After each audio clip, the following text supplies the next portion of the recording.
Irish guy, and Wilfried Zaha's career depresses me. There's a man who, to look at his CV, almost brings me to the point of tears, and I'm someone who hasn't actually cried since my uncle stopped offering to buy me donuts in exchange for midnight hugs. They were tears of joy, by the way. Lads, Zaha is the king of Crystal Palace, but so what? That's the equivalent of me going down my local swamp and declaring that I'm mayor of the frogs. I mean, yeah, try sticking that one on your Tinder bio and you'll probably have doctors turning up in your porch. Zaha is at a crossroads in his career. I want to make this very clear. I love everything about Wilfried Zaha. The silky first touches, the bravado on the ball, the confidence, the arrogance. I mean, can I suppose, there's a guy who, when he was 19 years of age and playing in the championship, actually came out with this. Zaha, unless I'm looking at Ronaldo or Messi, I don't think anyone's better than me. Imagine having the confidence to say that when you're 19. When I was a teenager, I barely had enough confidence to ask the female librarian for a pen. Zaha uses skills when he needs to, not just to gain brownie points with the fans. He is a brilliant footballer and should have spent his career in the Champions League. The fact that he hasn't almost turns my blood to mud. I am fuming on his behalf. I mean, imagine when Zaha has grandchildren. I mean, they're young, curious, and one of them looks a little like David Boyce. But imagine when they ask him about his career. When he's old and grey, looking like the London Morgan Freeman. I mean, what is he gonna do? Get out the photo book and bore them to tears with 7,000 pictures from Crystal Palace? I mean, they ask to see your big box of medals, and all Zaha has is the box used to clean out his locker when he retired.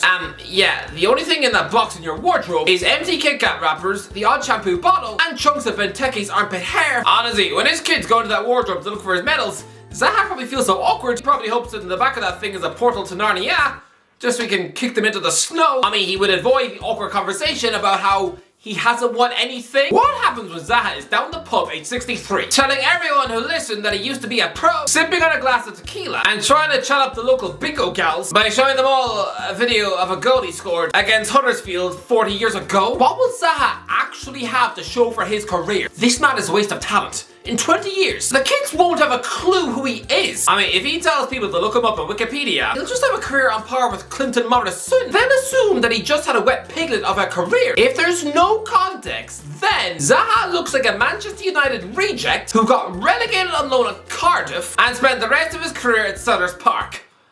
Sounds like the career of Kieran Richardson.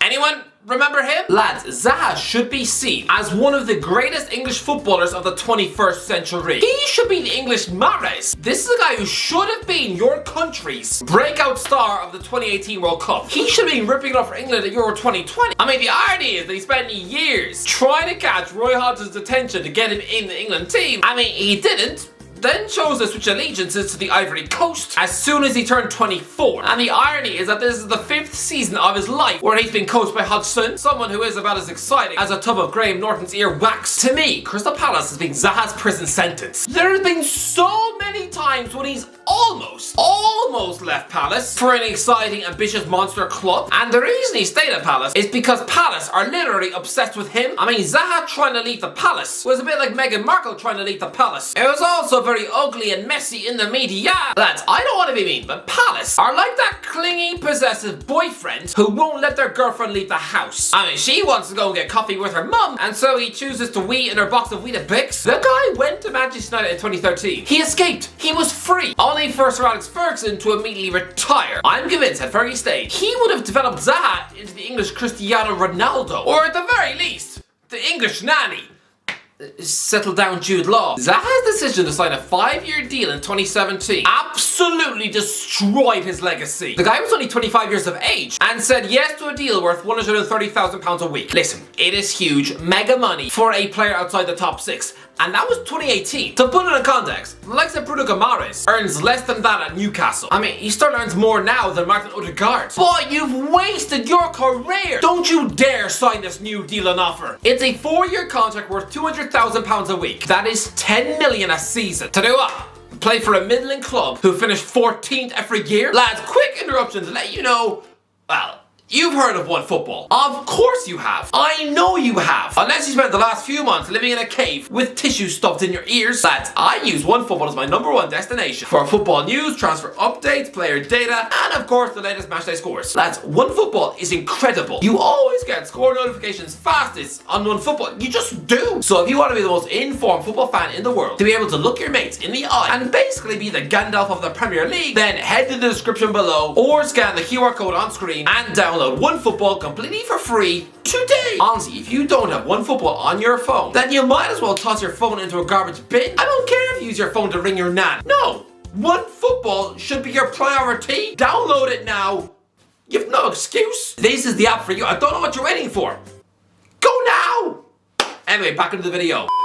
Lads, Crystal Palace are the most boringly consistent team in the league. Since they got promoted 10 years ago, they have always got points totals in the 40s. No 30s, no 50s, just plain boring 40s. Survival, 14th, that's it. I mean, apparently Zaha wants assurances from Palace that they have plans to challenge for European football before he signs the deal. Wilf, how naive can you be? Has this club ever shown any flicker of ambition that they have any want to qualify for any form of European tournament? Because this season is another relegation battle where they've had to be resuscitated by a man who's probably only about 18 months away from pooing himself at night. Don't you dare sign this Palace contract. I know it's tempting. I feel like when Frodo Baggins stares at the ring with all the intensity of Jonah Hill staring at a pizza. But don't do it. Please, Wilf. Listen to your ambition. I know it's nagging you in the back of your brain. Listen to that ambitious voice, because this Palace contract will doom your career. You will forever be seen as an irrelevant footnote from the 2010s. You'll be no more remembered than Sean Wright Phillips. And honestly, ask the majority of 10-year-olds who he is. They won't have a clue. Actually, maybe don't start talking to random 10-year-olds in the street. Listen, I get it, okay? To be 30 years old and to be offered £200,000 a week to play in the Premier League for another 4 years. It's without a doubt the best contract ever offered by a Premier League club when they can't offer European football. It is.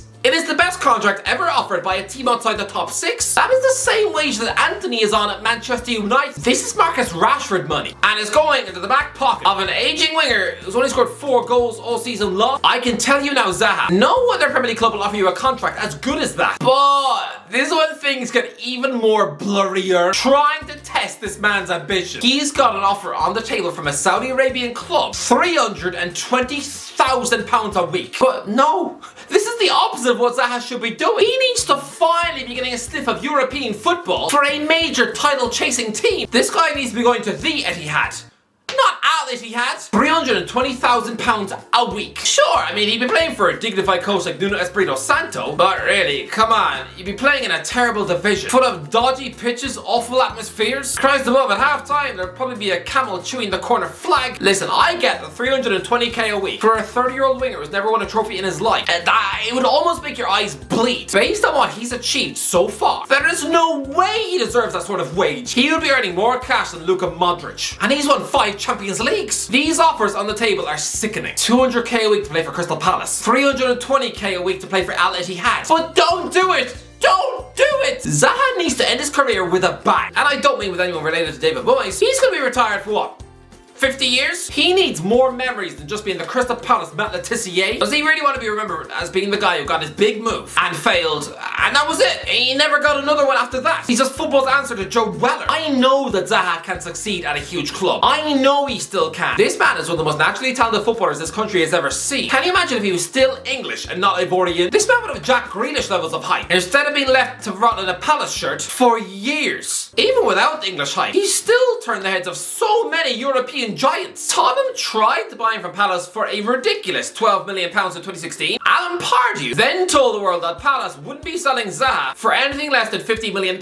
Yeah, £50 million in 2016 was a lot of money. I mean, around that time, Raheem Sterling was sold to Man City for that much, and nearly everyone spat out their tea in disgust. Imagine if Zaha had gone to Spurs in 2016, learning under Mauricio Pochettino, being tossed into an exciting Tottenham squad, which would soon wind up in a Champions League final. I mean, in 2019, Arsenal were weighing up a £40 million move for Zaha. They chose to buy Nicolas Pepe instead. Yeah, I mean, he wound up being about as useful as a broken radiator. Everton then chimed in with a £70 million bid, plus James McCarthy and Cenk Tosun. 2 blokes who'd soon wind up at Sellers Park anyway. Yeah, Palace said no, saying they wouldn't accept anything less than 100 million. This one is the most painful. Bayern Munich made a loan move offer for Zaha in January 2020. That was halfway through the season where Bayern won the treble. But because Palace said no, Zaha instead spent that season finishing 14th in the league. If I was him, being offered the chance to be part of the best team in the world, I mean lads, that Bayern team only dropped 2 points in the last 20 league games of the season. Zaha would have absolutely ripped the Bundesliga apart with his teeth, playing alongside the likes of Thiago Alcantara, Serge Gnabry, Kingsley Coman, Robert Lewandowski. I mean, wow! If I was him, seeing that dream opportunity turned down at 27 years of age, I would probably feel like pushing Steve Parish in front of a car. I mean, Bayern weren't the only German club. Borussia Dortmund considered paying £44 million for Zaha in 2019. Again, that was nowhere near enough to prize him out of Palace's hands. But come on, a front three of Erling Haaland, Jadon Sancho, and Wilfried Zaha? Just stop it! Even earlier this season, Barcelona were sniffing around him. Apparently PSG were interested once upon a time. Imagine Zaha reading all those headlines in the papers. Imagine how excited he would be to pick up a newspaper and read that he might be offered the chance to link up with Neymar and Mbappe, only for the reality to sink in when he drives into work and suddenly has to share shepherd's pie with Jordan Ayew and Scott Dan. I mean, forget football for a minute. Even a change of scenery would have elevated his social life. I mean, instead of rubbing shoulders at Parisian parties with Neymar, where he probably gets to hang out with Rihanna and the Kardashians, he instead just has to go bowling with Andros Townsend. That sounds about as much fun as wiping your grandmother's bum with a towel. AC Milan were chasing him 2 years ago. Again, another massive monster club who are probably going to return to another Champions League final in Istanbul. Imagine defenders coming up against this current Milan team and having to face both Zaha and Rafael Leao. I mean, those fullbacks might as well just stay home in bed. Zaha could have been mates with Zlatan Ibrahimovic. I mean, come on. But Zaha, when Steve Parish offers you the pen to sign that deal, just shove the biro up his nose, or just, you know, put it in a bin. Go to Newcastle United. That is the move to make. Can you imagine Zaha playing under Eddie Howe? For Newcastle United, have a front line of Alan Saint-Maximin, Alexander Isak, Callum Wilson, Miggy Almiron, Anthony Gordon, Jacob Murphy, and now Zaha. Wow, wow, wow! Playing Champions League football for a fan base who have been starved of Champions League football for 20 plus years. It is the perfect marriage. Having Zaha and Saint-Maximin on either wing. Oh, Wilf! Go to Newcastle United on a free now! Anyway, that's the video. Let me know, what do you think? Let me know what should Zaha do. Let me know in the comments if you enjoyed the video. Don't forget to like, subscribe, as always. I'll talk to you in a while.